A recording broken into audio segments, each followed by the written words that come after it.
네, 반갑습니다. 어, 조금 더 갈 수 있었으면 좋겠지만, 음, 이제, 축구를 보다, 월드컵 특집 편도, 마지막 영상이 되지 않을까가 아니고, 마지막 영상입니다. 우리 새벽에 브라질전이 있었는데, 뭐, 역시나 브라질의 벽은 정말, 높았다라는 걸 좀 느낄 수 있는, 음, 경기였고요. 그에 대해서 한번 보려고 합니다. 아, 목이. 그래서 브라질전에 대한 리뷰부터 한번 해보고, 그리고 총평을 한번 해보고자 해요. 자, 경기 스탯부터 한번 보게 되면, 볼 점유율은 뭐 55대 45 정도로, 전반, 그리고 후반, 중반까지 우리가 꽤나 많이 밀렸지만, 그 뒤로 우리가 볼 점유율을 많이 찾아오게 되면서, 55대 45 정도의, 뭐 거의 비등한 볼 점유율을 보였는데, 실제 이제 공격적인 수치를 보게 되면, 슈팅 수는 거의 한 두 배 정도 차이 나고, 유효 슈팅도 10개 대 6개, 그래서 꽤나 차이가 나는 걸 볼 수 있습니다. 그리고 프리킥 숫자도 두 배 정도 차이가 나고, 우리는 오프사이드를 굉장히 많이 걸렸네요. 그에 반해 브라질은 오프사이드가 하나도 없습니다. 그래서 참 우리가 힘든 경기를 했다라는 걸 좀 볼 수 있고요. 자, 스쿼드, 제가 원래는 제가 일일이 하나하나 다 쳐가지고 다 만들고 막 했었는데, 사실은, 흥이 조금 떨어지기도 했고, 뭐, 있는 거 그냥 끌어다 쓰자, 뭐 이런 생각이 좀 들어서, 볼 건데, 일단 우리 같은 경우는 4-4-2로 나왔고요. 줄곧 우리가 거의 4-1-2-3의 형태로 나오다가, 처음으로 우리가 투톱 전술을 들고 나왔는데, 저는 사실 브라질전에서 가장 큰 패착은 이 투톱 전술이지 않았나 싶어요. 그러니까 우리는 사실 중원을 더 단단하게 가져가고 그래서 원톱을 넣고 중앙을 더 단단하게 해서 브라질을 우리가 좀 중원에서 압도하는 모습 그걸 보여줬으면 좋겠다 싶었는데, 아마도 벤투 생각은 투톱을 두고, 이제 강한 전방 압박을 통해서, 우리가, 더 경기를 좀 주도하려고 했던 것 같은데, 여기서 완전히 밀렸던 것 같습니다. 왜냐면, 이 상태라고 보면, 중원에는 사실 황인범과 정우영이, 둘이서만 이제, 싸우게 되는 거거든요. 그래서, 우리가 중원 싸움에서부터 좀 많이 밀리게 되었다는 걸 좀 볼 수 있습니다. 브라질은 이제 4-1-2-3으로 나왔고요. 이제 히샬리송 원톱 두고 하피냐와 이제 비니시우스 양날개 그리고 파케타 네이마르 네이마르가 약간 브라질에서는 약간 프리롤 역할을 하면서 약간 어, 좀 휘저어주기도 하고 경기도 풀어주고 이런 역할을 맡죠. 그리고 카세미로가 이제 와, 세계 최고의 수비형 미드필더죠. 그래서 카세미로 그리고 밀리탕이 이제 오른쪽 백을 맡고 있는데 뭐 잘하죠. 원래는 센백입니다만 그리고 마르키뉴스 티아고 실바 뭐 지금은 이제 티아고 실바가 첼시로 이적해 오긴 했지만 원래 둘이 오랫동안 파리 생제르맹에서 호흡을 잘 맞춰왔고 국가대표팀에서도 오랫동안 이제 호흡을 맞춰오면서 사실 제가 생각할 때 공략 지점은 요 둘이었는데, 우리가 그 지점을 좀 살리지 못한 것 같습니다. 그리고 다닐루, 그리고, 키퍼는 알리송이고, 백업이 맨시의 주전 키퍼라니, 에데르송. 말이 안 되죠? 그래서, 정말 알리송 잘하더라고요. 자, 경기 양상 한번 보겠습니다. 우리는 4-4-2로 이제 포메이션의 변화를 주었고, 이번 월드컵에서 가장 공격적인 전술로 나왔습니다. 사실, 우리가 가장 공격적인 전술로 나왔어야 될 때는, 전 가나전이었다라고 생각이 드는데, 오히려 브라질전에서, 역으로, 이제 역발상으로 우리가 좀 공격적인 전술을 들고 나와서 초반부터 우리가 강하게 좀 전방 압박을 통해서 경기를 주도하려고 했던 것 같은데 전 이게 가장 패착이었다고 생각을 해요. 그러니까 원톱의 이제 중원을 더 강화해서 조심스럽게 우리가 운영했어야 하는 경기에 가장 공격적으로 나오게 되면서 결국은 우리가 전반부터 대량 실점을 하고 무너지는 경기를 하게 됐죠. 그래서 이게 결국 패착으로 끝났다. 걸 좀 볼 수 있고요. 브라질은 이제 4-1-2-3 형태로 공수 밸런스를 아주 잘 맞춰진 사실상 거의 뭐 풀 전력으로 나왔다라고 볼 수 있죠. 뭐 물론 이제 브라질도 주전 선수들의 이제 부상 선수들도 있었고 이탈도 있었지만 백업들도 워낙 좋다 보니까 사실상 거의 풀 전력으로 나왔다라는 걸 볼 수 있습니다. 점유율은 우리가 후반에 많이 찾아오긴 하였으나, 그 전까지 전체적으로 상당히 고전하였고요. 그리고 슈팅수도 거의 2배 정도 차이가 날 정도로 공격도 수비도 모두 힘든, 정말 힘든 경기였습니다. 그리고 전반 초반에 우리가 빠른 실점을 계속 이번 월드컵에서 계속 보여준 모습이라서 참 아쉬운데 전반 초반에 좀 빠른 실점을 하게 되면서 어렵게 시작을 했고 전반에만 4골을 내어줄 정도로 굉장히 처참히 무너진 이게 유효 슈팅 4개 4골이에요. 그래서 이 가나전 때도 우리가 유효 슈팅 3개 3골 이렇게 진짜 우리만 만나면 왜 이렇게 기가 막힌 골 결정력을 보여주는지 잘 모르겠네요. 우리가 일단 브라질보다 하루 덜 쉬기도 했고요. 그래서 브라질은 올 로테이션을 돌렸죠. 마지막 경기에서. 그래서 역시나 우리가 체력적으로 너무 에너지 레벨이 너무 떨어져 있었고요.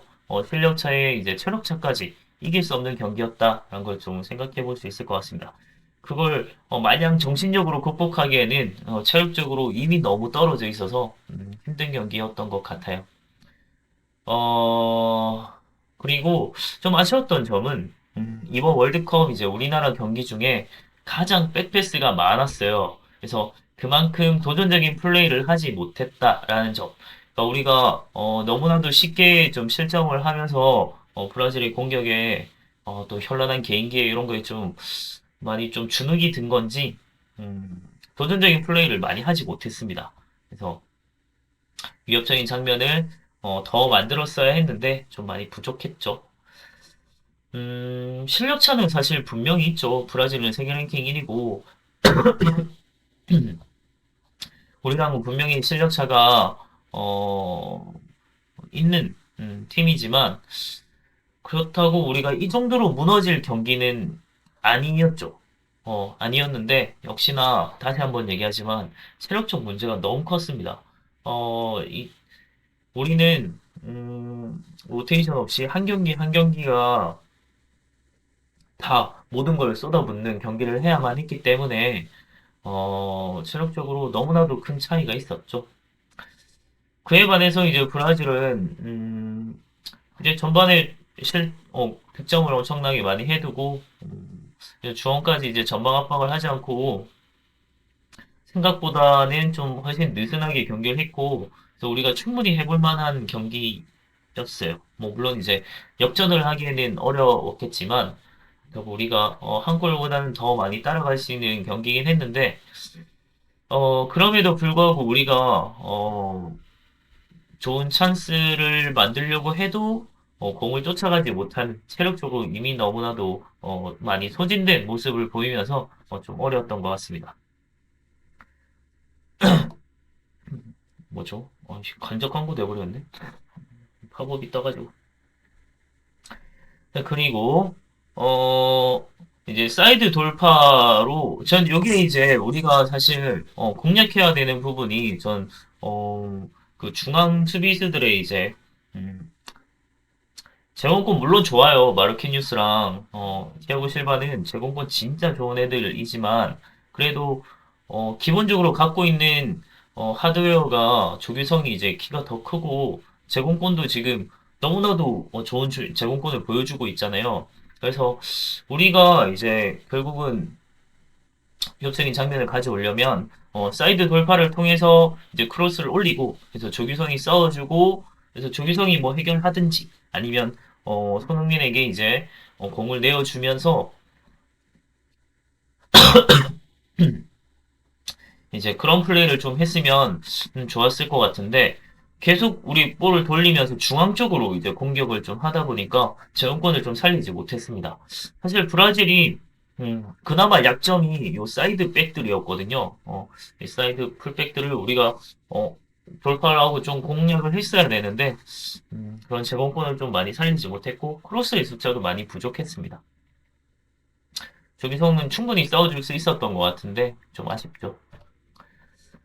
주요 장면 한번 보면, 전반 7분에, 실점을 했는데, 역시나, 하피냐가 정말, 제가 그 브라질의 키플레이어라고 했잖아요. 그래서 하피냐의 돌파를 우리가 너무나도 쉽게 허용한 게 많았죠. 그래서 하피냐의 돌파에 의한 컷백, 그래서 비니시우스가 골을 넣는, 요 장면을 보면, 수비수들이 너무 하피냐 쪽으로 다 쏠려버리는 모습이 나타나요. 그리고 김승규 또한 이제 앞에 수비수들이 공간을 잡고 있었기 때문에, 굳이 같은 방향으로 급하게 튀어나올 필요가 없었는데, 나오게 되면서 비니시우스가 반대편으로 그냥 쉽게 차놓았죠. 그래서, 너무나도 허무하게 골을 먹었던 것 같고, 전반 13분에 네이마르의 페널티킥 골 곧장 나오게 됐는데 사실 이 장면은 정우영이 고의로 찬 게 아니었거든요.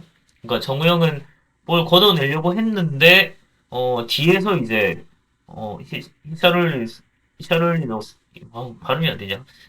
히샬리송이 이제 발을 먼저 집어 넣어 버린 거죠. 그래서 이제 발을 차려고 한 게 아니고 공을 차려고 했는데 발이 차져버린 그런 상황이라서 이걸 이제 오심이라고까지는 좀 하기 어렵죠. 물론 이제 발을 먼저 찬 거라서 어찌 보면 이제 시아를리송의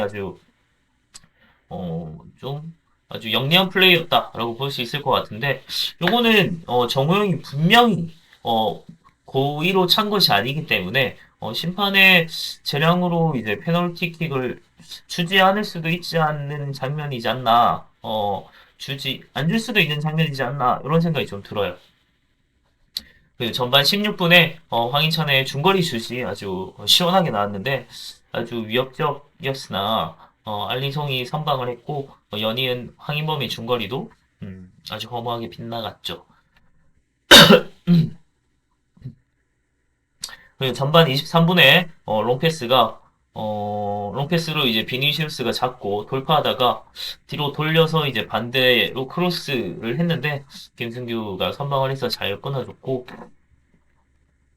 전반 24분에 황희찬의 중거리가 좀 약했죠. 그래서 알리송이 아주 가볍게 잡는 장면이 나왔고 전반 25분에 우리가 패스 미스 하게 되면서 네이마르한테 솔로 플레이를 허용을 했죠. 그래서 막 하고 들어왔는데 다행스럽게도 우리가 어렵게 끊어냈습니다. 그리고 전반 28분에 전 이게 진짜 브라질다운 음, 진짜 강팀이다라는 걸 느낄 수 있었던 부분인데 삼자 패스 그래서 삼각형 모양으로 팍 만들어서 진짜 이건 축구 교본이다 싶을 정도로 탁탁탁 원터치를 탁탁탁 주고 들어가면서 히샤를리송이 이제 골을 넣었죠. 토트넘에서 이 정도 아닌데 국대에서 히샤를리송은 참 잘하네요. 전반 31분에 황희찬이 돌파해서 슈팅했는데 또 알리송이 선방을 했고요. 그래서 브라질에는 하피냐가 돌파와 이제 돌격대장 역할을 했다면 우리는 황희찬이 아주 활발하게 돌파하고 슈팅도 많이 가져가고 좋은 모습을 보였습니다. 전반 34분에 정우영의 반대 전환 패스가 아주 좋았으나 김문환이 잡지 못해서 좀 아쉽게 기회를 날렸고 와 브라질전 지고 나니까 몸이 안 좋아진 건지 야,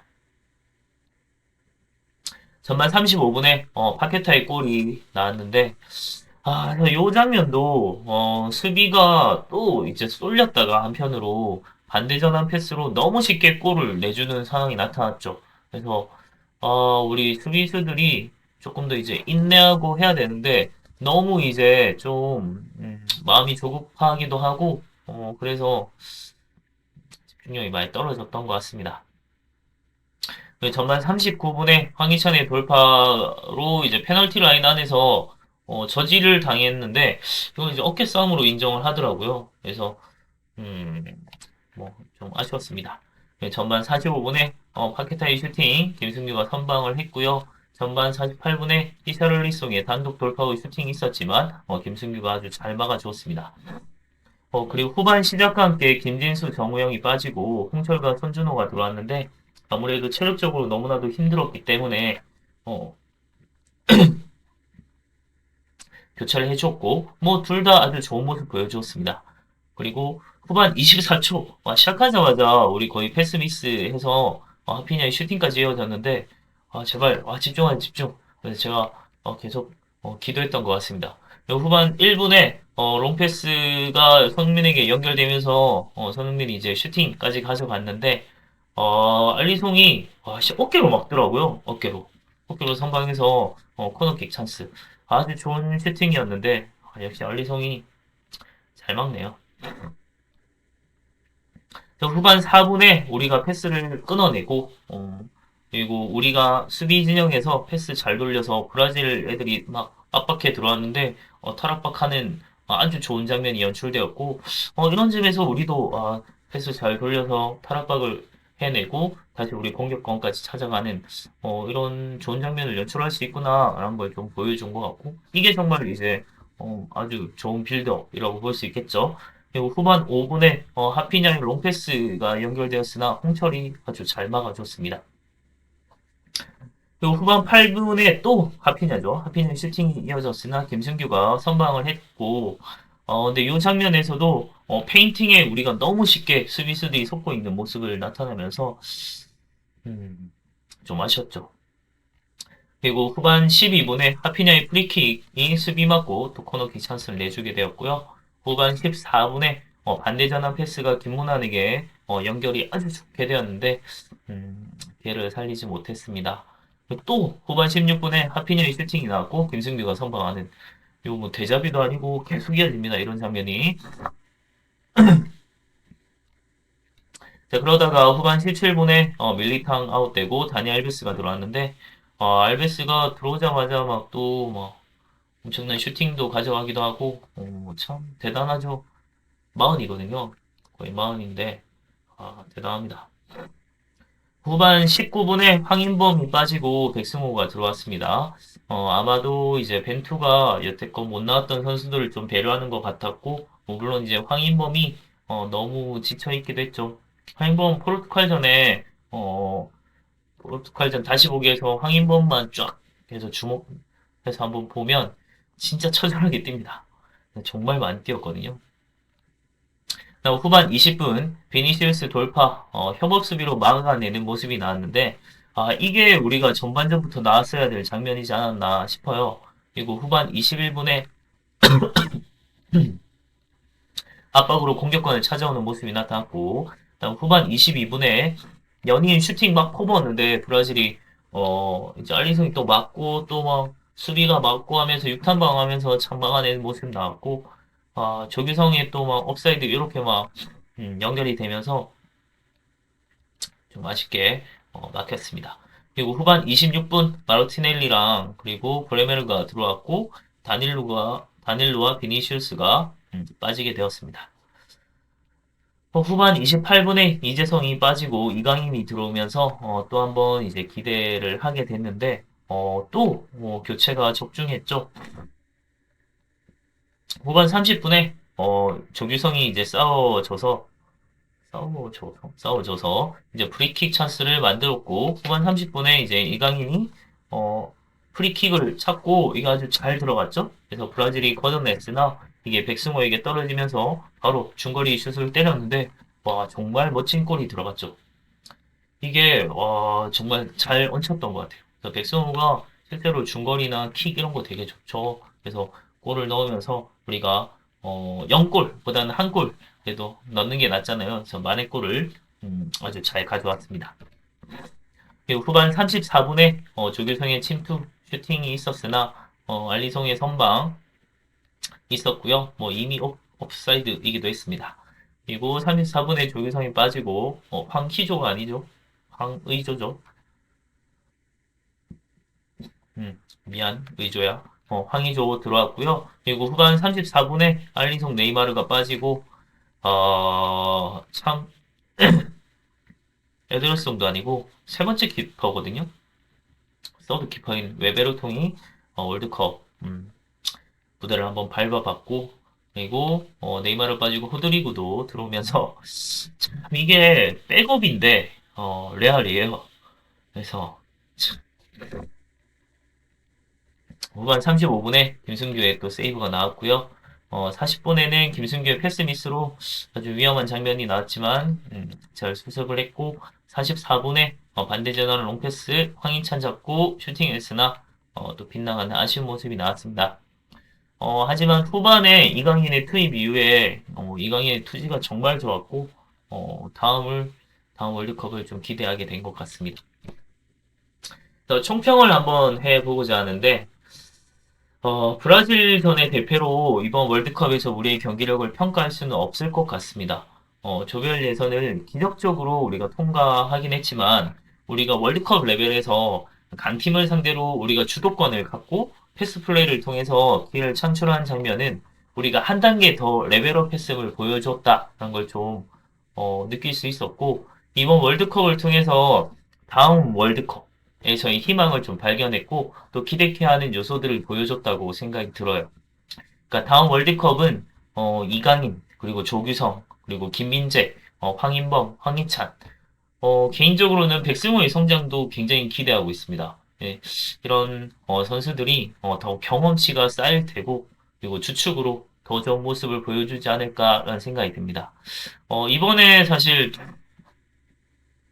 손흥민이 다음 월드컵까지는 뭐 몸을 잘 관리만 한다면 충분히 나올 수도 있을 것 같지만 그래도 이번만큼 이번은 사실 부상 때문에 그렇게 좋은 모습을 보여주지 못했지만 음, 지금 이제 한창 리즈 시절에 손흥민의 모습을 그런 폼을 이제 다음 월드컵에서는 이런 선수들이 좀 보여주지 않을까라는 생각이 듭니다. 그리고 앞으로 중요한 것은 어떤 감독을 새롭게 선임하느냐가 굉장히 중요할 것 같아요. 그러니까 벤투의 축구에서 더 발전된 모습을 가져갈 수 있는 세계적 레벨의 감독이 필요한데 과연 축협의 능력을 좀 지켜봐야 될 것 같지만 축협은 그렇게 기대되지 않는 게 사실입니다. 그리고 분명 조규성이나 그리고 김진수나 그리고 김문환이나 뭐 이런 모습을 보면 K리거의 힘을 충분히 보여줬다는 생각이 들어요. 나상호도 그랬고요. 그리고 또 한계점을 느낀 것도 사실입니다. 그러니까 우리가 이런 세계적인 레벨에서 우리가 결국 경쟁을 하려면 투지나 뭐 이런 거 물론 뭐 좋지만 그래서 기본적인 이제 레벨 자체가 우리가 더 성장을 해야 되는 것 같고, 그래서 더 많은 선수들이 해외 진출을 해서 경험을 쌓아야 한다는 건 뭐 분명한 사실인 것 같아요. 그리고 물론 이제 주전으로 뛰는 게 가장 중요하다는 점을 우리가 황의조를 통해서 아주 뼈저리게 느꼈을 것 같습니다. 그래서 황의조를 우리가 반면 교사로 삼아서 진짜 주전으로 뛸 수 있는 좋은 해외로 잘 많이 진출해서 어, 더 많은 선수들이 많은 경험치를 가지고 더 좋은 레벨에서 우리의 경기력을 좀 보여줄 수 있는 그런 월드컵이 되었으면 좋겠다라는 생각이 들고 뭐 결과적으로 우리는 목표인 16강 진출을 이뤘습니다. 사실은 제가 처음에 얘기하긴 했는데 우리가 16강을 진출하는 게 당연한 나라가 아니에요. 우리는 항상 어, 16강 진출을 하는 것 자체가 기적인 나라거든요. 그래서 그 점을 생각을 해보면 우리의 이제 기대치나 우리의 눈이 너무나도 높아져 있는 거지만 실제로는 16강 진출만 해도 너무나도 우리는 잘했고, 그리고 그게 우리가 막 꾸역꾸역 막 어떻게든 막 이런 게 아니고, 우리가 분명히 좋은 모습을 보여줬잖아요. 우리가 강팀을 상대로 주도하는 모습도 보여주고, 그런 걸 통해서 충분히 우리는 경기력으로도 아주 좋은 모습을 보여준 것 같고, 그래서 우리에게 행복을 선물해준 선수들에게, 비난보다는 박수를 쳐줬으면 좋겠다. 이러면서 좀 하고자 합니다. 음, 뭐, 저는 이제 축구를 뭐 워낙 좋아하니까, 우리 월드컵. 이제, 우리나라의 이제 월드컵 도전은 끝나게 됐지만, 그래도 월드컵을 계속 보면서, 음, 넌, 전 이제 충분히 좀 즐길 생각이고, 물론 이제, 우리가 떨어져서 그만큼 좀 많이, 흥이 떨어지긴 했는데, 그래도 충분히, 지금 사실은 이렇게 8강, 4강 이렇게 올라갈수록, 사실 우리가 경기력 자체의 레벨은 너무나도 높아지니까 사실 더 재밌는 경기들이 좀 많이 있거든요. 그래서 개인적으로 좀 기대가 많이 되고 음, 그리고 요거 이후로는 제가 이제 월드컵 특집 축구를 보다는 이제 마무리해야 될 것 같고 다시 본업으로 돌아가서 아니 본업도 아니죠. 본업이 아니고 원래 우리 채널에 이제 원래 채널의 성격에 맞게 다시 역사를 보다로 이제 돌아오고자 합니다. 음, 근현대사 부분을 우리가 제대로 수업을 지금 못하고 있잖아요. 요즘에 독감이 너무 유행하고 좀 그래서 좀 힘들긴 한데, 음, 그래서 진도를 빼기도 참 어렵고 그런 상황이라, 차라리 그럴 거면 이제, 어, 진짜 볼 생각이 있는 학생들이 있다면, 제가, 근현대사 부분을, 영상을 좀 올릴 테니까, 그걸 보고, 여러분들이 좀 학습을 하는데 좀 도움이 됐으면 좋겠습니다. 음, 이렇게 이제 한번 올려볼 테니까, 또, 한번 기대해 주시고요. 여기서 마무리하도록 하겠습니다. 감사합니다.